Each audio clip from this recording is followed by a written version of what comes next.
What's going on in this connection? Not all readings will resonate with everyone. Your person is currently represented by the Five of Chalices.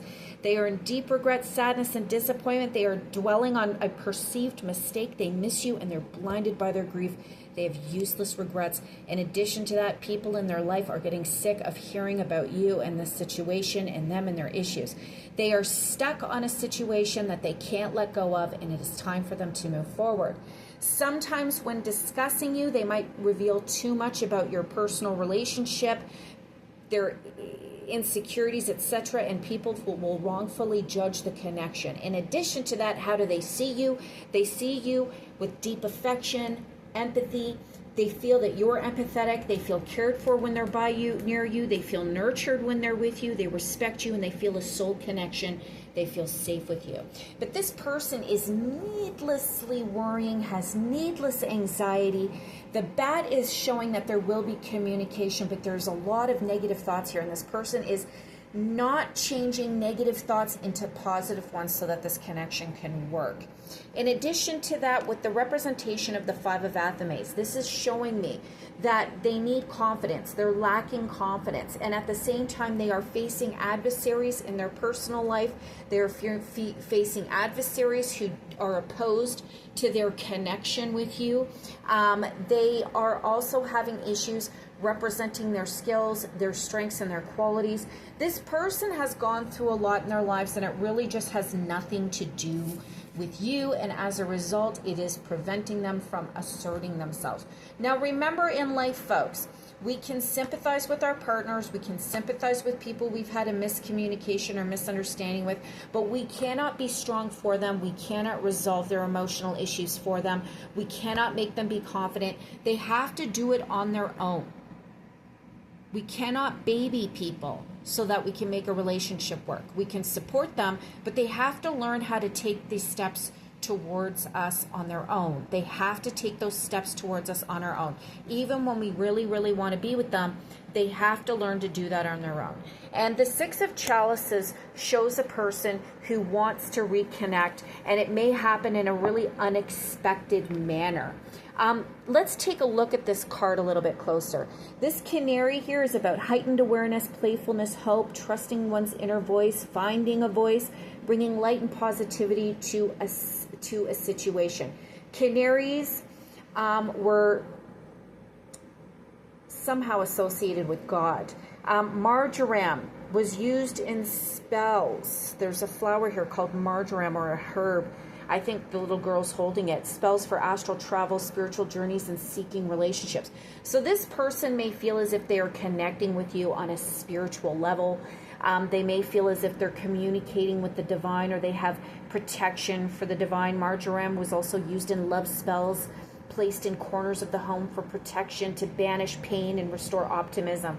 So there's all these good symbols to try and connect with the divine, to bring love, to be open to God's love, to overcome low self-esteem and loneliness.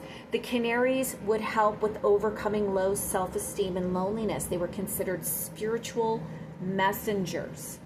The marjoram, promoting emotional calming anxiety, and strengthening relationships. Sometimes the canary would warn of impending danger, dealing with restrictive situations. And you see that here when this person's dealing with the Five of Athames. There is an individual here who is fully taking advantage, trying to take advantage of them.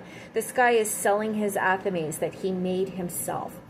And the peacock is here saying you need to get ready to flare your tail or your feathers and be a lot more confident, because this person is literally wearing the feathers. He's confident, and he is trying to oppress, not you, but the person that is your love interest. He is sensing his vulnerabilities and his weaknesses. He's been through a lot, and everyone knows about it because he or she, has spoken a little bit too much about the inner workings of their mind.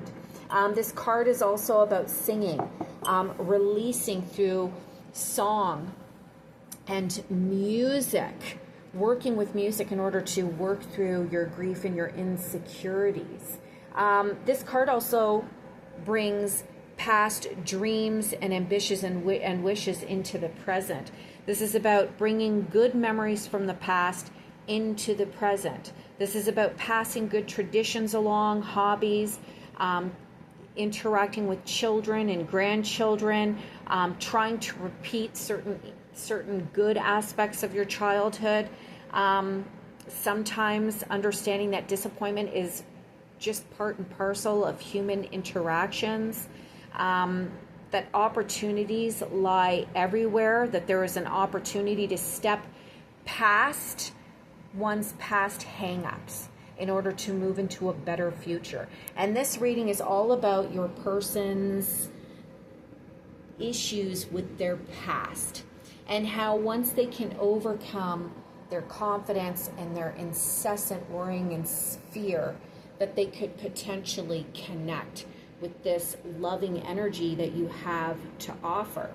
This card here is also about appreciating the differences that both you and your partner can bring to the table and bringing about happy memories, comfort, connections, and family.